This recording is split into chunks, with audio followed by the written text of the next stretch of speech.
Hey beautiful, it's your girl Farida, also known as Curly Proverbs. Welcome back to my channel. If you didn't know, around here it's no kinks, no coils, no curls left behind. We do all things hair growth and natural hair care, and we are crazy about Ayurveda. So if you're interested in tips that actually help with growing out hair, I'm just gonna post some receipts here, and here, then please make sure that you subscribe to my channel so you don't miss our next upload. In today's video, we're actually going to be addressing something I get asked about all the time. Listen, Miss Curly, I have used oil and deep conditioner on a regular basis. In fact, I even throw in some herbs. Like, what's going on? Why is my hair not growing? Sis, I've got you. Do these things and you will see results. Seriously, let's get into it.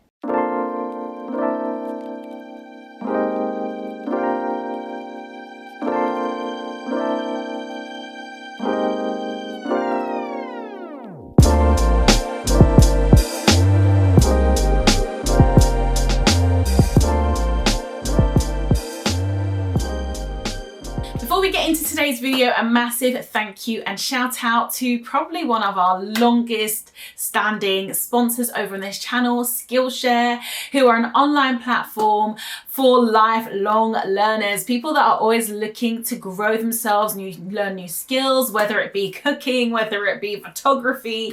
They pretty much have the course for you, and all of their teachers are really high quality, and they have loads of people who are like leaders in different fields, including interior design, including illustration, including animation, languages, whatever it is that you're interested in. I'm sure that you will find the course for you. The first 1,000 people to click in the link in the description box below will actually get a free trial of the premium package of Skillshare, which normally is like $10 a month, and I think is exceptional quality. This month I'm all about trying to figure out photography and videography, because I've got a brand new Nikon camera and I am trying to figure it all out, and I'm just refreshing myself on some of the basics, and that's been super useful to have Skillshare membership for that. Anyway, okay, so let's get into how you're gonna grow your hair.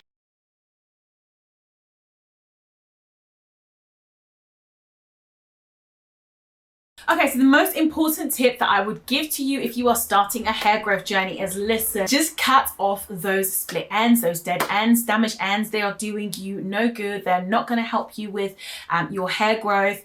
If you imagine your hair, let's pretend that my fingers are a strand of hair. Basically, if you have split ends, one strand is going to be splitting all the way down and then breaking off. So essentially, you could find yourself not only not making progress, but you can find yourself losing your progress. That actually happened to a family member of mine who had gorgeous hair, which grew really well, but she started using color and straighteners like crazy. And I saw her, I was like, oh, you cut your hair? She was like, nah, this is just damage. This is just split ends. And her hair basically gone backwards in length. Believe it or not, that is not what you want to see happening if you're using all of this time, putting in all this effort, you finding and sourcing all these fine ingredients and putting in your time, and you don't want it to be going that way. So just let go, sis, you know, just let go. Okay, so the next most important thing is to be able to have some kind of moisture and elasticity in the hair. So if you imagine a stick of spaghetti, if you have no water on there, you go to bend that stick, it's actually going to completely snap. It's strong, but it's not got any moisture, it's not got any elasticity, so you're gonna end up with a break. So what you need to do is get moisture in. The only thing that's truly going to hydrate your hair is actually going to be water. And it's really important also, in order for all the good ingredients to get into and penetrate your hair shaft, for there not to be a buildup of product on the hair, preventing that from happening. So I would recommend definitely clarifying your hair on a regular basis, maybe every month. You could also use, in addition to clarifying shampoos, you could also use things like clays, which absorb like why these ends just don't want to stay, which can absorb excess oils, etc., and prevent them from there being an issue with the goodness getting into your hair because it's, you know, being blocked out. So you want to cleanse your hair, and then you want to go in with a moisture surge.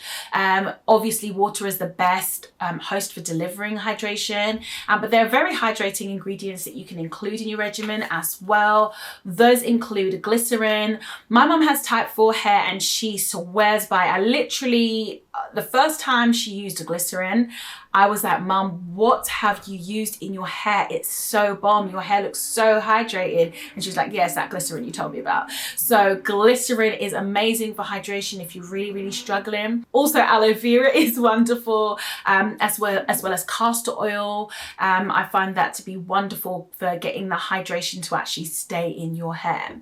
Okay, so elasticity and strength would be the next thing that you need to ensure you have in your routine. Now, how do you make sure that you have that? Well, you need to add some sort of a protein, some sort of a strengthener, because what's going to happen then is when your hair comes under tensile pressure, it's not actually going to snap and break. It's going to have some give and it's going to have some strength. So you've added in the moisture and now you're adding in the strength and elasticity. So great things that you could use include products that have keratin hydrolyzed, maybe hydrolyzed wheat protein, maybe amino acids, silk amino acids, things like that. Personally, my favorite is actually using Ayurvedic herbs. A lot of store-bought conditioners that have those ingredients listed. You kind of have to have a measure of faith that it's strengthened your hair because you don't feel the strength straight away. I love me some Ayurvedic herbs, and they can include amla, they can include shakaikai, brahmi, neem. All of those are fantastic. My absolute favorite is henna. If you didn't know, we've actually released our own henna brand. I'm going to have that linked below if you want to check it out. But henna essentially helped me to get from here, collarbone length, to virtually down to when it's loose, it's actually pretty much butt length hair. What I would say though is that the products that have keratin, etc. added to them, they are, well, let's just say, they are less potent than if you were to actually add those ingredients yourself. So if you can get a hold of silk amino acids, if you could get a hold of hydrolyzed proteins, etc., and add them yourself, you'll definitely find that it's more potent in giving your hair strength with that hydration. I would have to say though that my favorite thing to add is definitely henna. I feel the strength pretty much from the first application. You can actually feel the difference, and I remember being blown away by my initial results using henna, and loads of people of course started to notice and question me like, sis, what are you doing? What's going on? How comes your hair is retaining length? And it was all because of henna and the next item that I'm going to be talking to you about in a second. So I would definitely recommend that you add some kind of strength. So far we have got hydration and strength after you've had your trim. Now, once you've done that, you need to make sure you have a way of actually sealing that into your hair. Now, a really good way of sealing that into your hair would definitely be to use butters or oils. I love using both. If I'm perfectly honest, I don't feel like castor oil will ever be topped for its hydrating benefits. There's nothing that's actually come close to castor oil for me for locking in moisture in the hair. So definitely make sure that you have that in your arsenal, particularly if you have kinkier or coilier hair. Also, shea butter is wonderful for sealing in moisture, but there are other amazing butters such as avocado butter, such as mango butter, cocoa butter. I do find though that with those, they are harder, and I definitely have to whip them in with some oil in order to get it to be usable on a daily basis, but they also bang when it comes to sealing hydration in the hair. So what you would do is you would go ahead and apply your leave-in, apply your butter, and that would basically lock in the hydration that you've already placed into the hair. The next thing that can be quite important is actually doing scalp massages. I cannot tell you how important that is. In fact, I think in a coming video, I'm definitely going to have to focus on doing scalp massages and their benefits. But essentially what that does is it definitely increases the blood flow to the follicles. It causes dilation of the blood vessels around your follicles, which means that you're delivering more oxygen and more nutrition, and that means more hair growth. So can you say that you are cleansing, hydrating, adding your strength, and doing scalp massages? Those are really, really key items as far as retaining hair length. Also, guys, definitely check out the fenugreek elixir, which is the oil that I would recommend. It's got fenugreek, which has got lecithin, it's got iron, it's got zinc, it's got B vitamins in there, it's got castor oil. All of these items are really well known for actually thickening hair and promoting hair growth. So I'll have that linked down below. Again, the testimonials on this have actually been total fire. And finally, you want to do protective styling. You need to be protecting your ends. Again, people are hitting me up saying they're not seeing any hair growth, but let me tell you something. When I was going hard for my hair growth, I was literally in a bun so often people did not recognize me when my hair was out. They would do double take, like, oh, we didn't recognize you, because my hair would always be in some kind of a bun. Or some kind of a tuck and roll. Like my hair was always in a protective style. Even on day one when I washed my hair, sometimes I would treat myself to one day of having my hair out in a wash and go, and then it'd be straight back into hydrate with a spritz, oil with castor oil, twist and tuck my ends so that they were never exposed to the elements. Because what happens is if your hair is constantly left like this, your clothing actually soaks away moisture. It has a higher affinity, or it binds onto the moisture in your hair better than your hair does. So if oil has a choice between staying in your hair and going in your clothes, it's gonna go into your clothes because it's got a higher affinity, if that makes sense. So you spend all that time cleansing, hydrating, strengthening, oiling your hair, and then it's just ending up on your clothes as opposed to on your hair. And you'll notice that that is why a lot of sisters, when they're trying to grow their hair out, they say, oh, I can never grow my hair past here. What's here? Your clothing, your scarf is basically rubbing against it. You've got that friction and you've got that removal of moisture.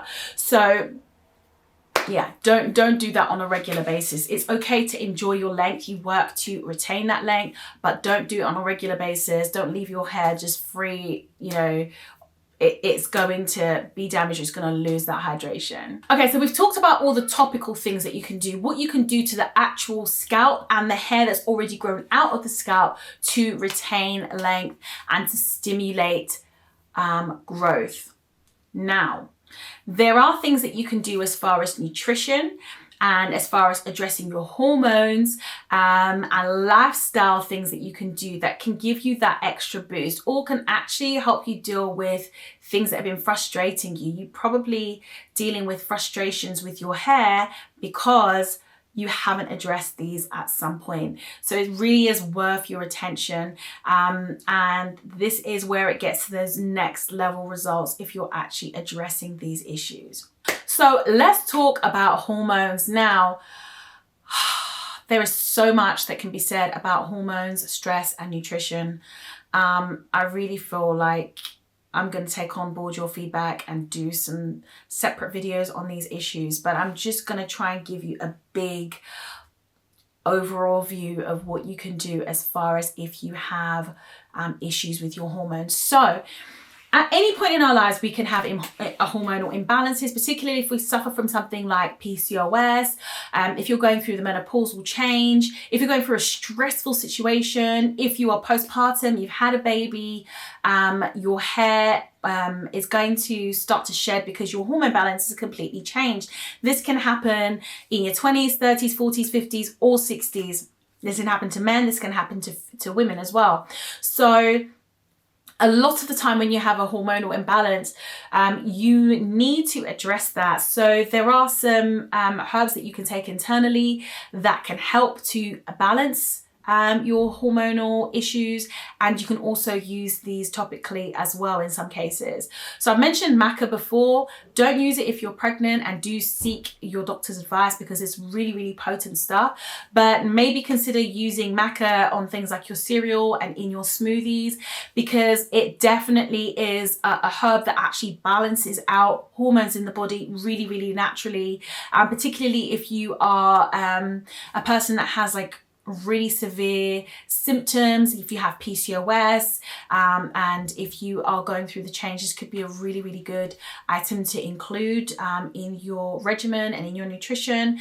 The other thing would be ashwagandha. Now, ashwagandha you can apply topically, you can actually take internally as well. So I would definitely look into incorporating that in your masks and taking that again in your smoothies, on your cereal. Heck, you can put it in salad dressings, however you feel like you can use it. My favorite is definitely applying it topically because it directly targets the area that the hormonal imbalances are happening. And I think it is great if you can take it topically and use it internally as well. Another herb that's great to use would be red clover if you are losing hair because of hormonal reasons. Now, stress is something that really needs to be kept in check. I'm not going to go into it too much in this video, but make sure you have healthy outlets because stress will physically cause an effect in your hair. I actually had a good friend at school who was going through stress at work, and the size of an orange, literally she had a bald patch that size appear overnight due to stress. She ended up having alopecia, and it was a long road for her discovering what was going to help her to regrow her hair. So definitely make sure you are keeping your stress in check because it has an effect. Okay, so a video on this topic would be totally amiss if we didn't talk about nutrition. A lot of the time people are doing all the above steps. They're moisturizing, they're sealing, they're hydrating, they're adding in their herbs, they're being consistent, they're protecting the ends, and the hair's still breaking. Maybe you need to look into your nutrition and maybe you need to get blood work done. Sometimes it shows up that you have a deficiency in vitamin D. It shows up that you have a deficiency in iron and zinc. Iron and zinc are the most common deficiencies, and you can address this by making sure that you are putting quality fuel into your body. Think about it like this. You put petrol into your car because it requires the correct fuel, right? Well, do you have more respect for your car than you do for your body? You're putting the right things into your car, but are you putting the right things into your body and your temple, which has to serve you for maybe 70 years if you're lucky? So you need to think about juicing, making sure you've got your leafy greens, things that I've added and sprinkled onto my salads and into my smoothies that have really, really helped. And I've actually noticed pretty much in the same week a difference is definitely pumpkin seeds and chia seeds. I noticed that really, really helps. Using greens, loads and loads of greens, particularly if you can get them organic. Spirulina, which, listen, nutritionally it packs such a punch. I really, really need to do a full video on this. I do have a video on MSM supplements. I'm going to link that there. I'm not going to go into this because the video is like a year long already. So I apologize if you found this video to be long, but I really wanted to cover all of the bases. So get juicing, get your pumpkin seeds, get your chia seeds, get your nuts, get a balanced diet, and hopefully tackle your issues with deficiencies in your hair growth. So I think that we're going to stop there because I have talked, feels like for a year. I hope you found this video to be useful. Please do give it a thumbs up if you have.